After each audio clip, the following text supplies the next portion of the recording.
One single mega event has the world captivated right now, the World Cup.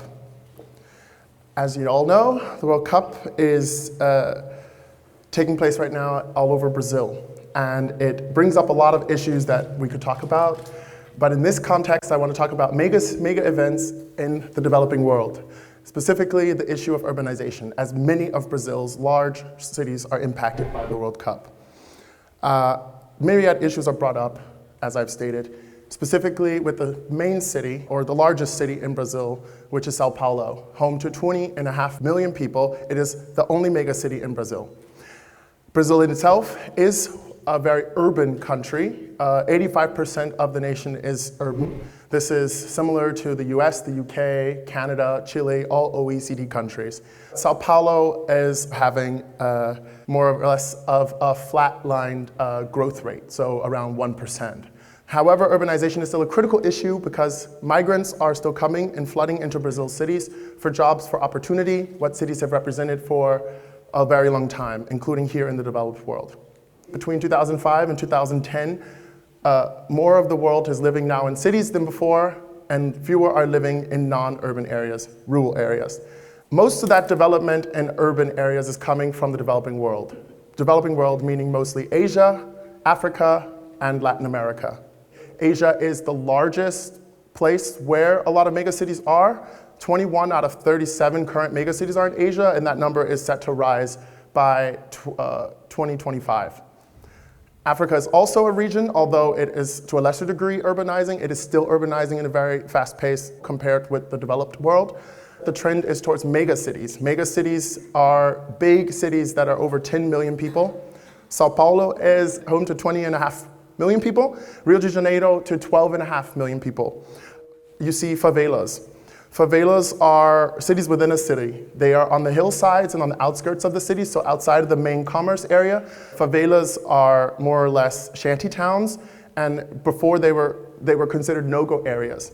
Now their social structure is more complex. You have more of middle class.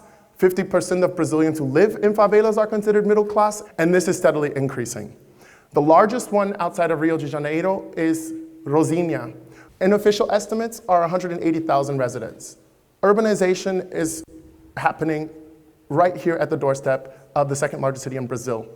Things that may make this happen at a faster pace are big things like mega events such as the World Cup. What sort of issues that brings up? Those issues are mainly social and ecological, as well as economic.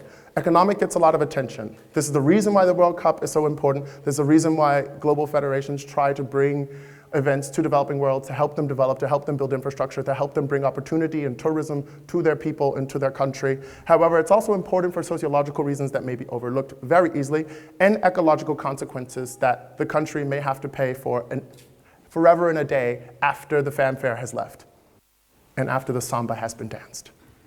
As you see, over the last decade, the government has devoted a lot of money to mitigating poverty. This started with President Lula. He put in a lot of work towards building a strong middle class in Brazil. The trend is towards mitigation of poverty in Brazil, and this has been very important for him. Healthcare is also an issue. Infant mortality has decreased in every Brazilian province.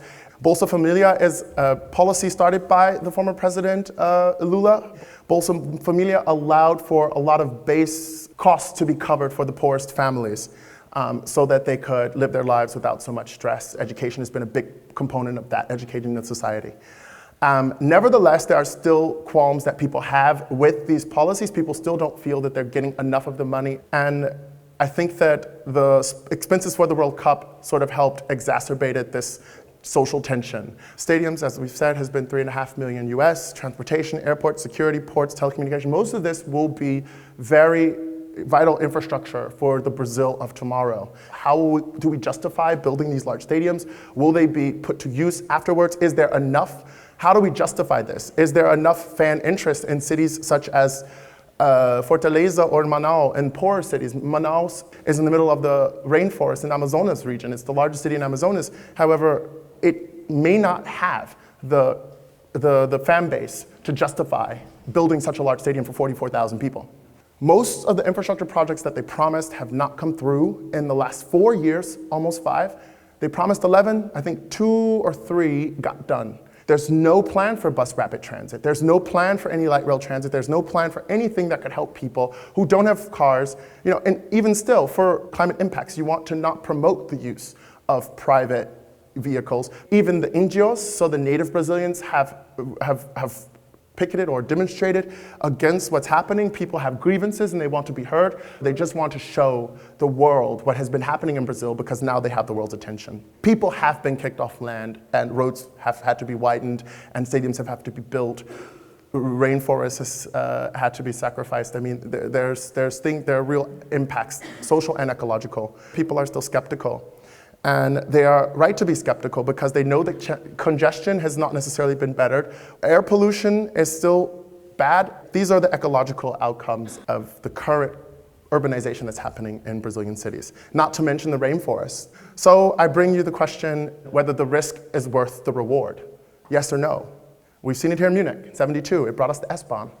However, another outcome of the Olympic Games of 72, a train station that was abandoned. So there are negative impacts or downsides to building all this infrastructure that may not be useful or have a utility after all is said and done.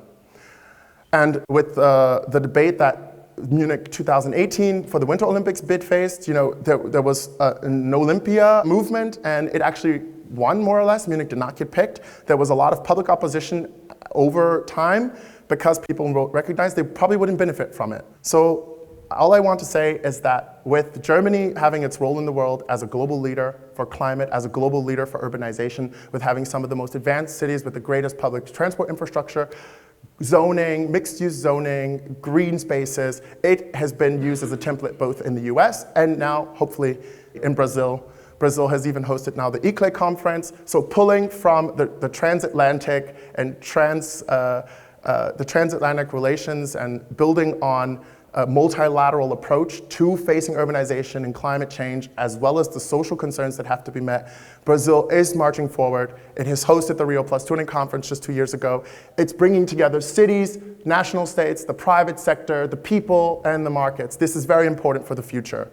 Lastly, I want to point out that the mayor of Rio is actually now the head of C40. C40 is one of the largest conglomerates of the largest cities of the world. Over 500 cities are represented, and I think that that is the way forward. And I'm very hopeful that Rio can be an example for what future cities, including in Russia and in Qatar, will do for the future of big mega sporting events in the developing world. Thank you for your time.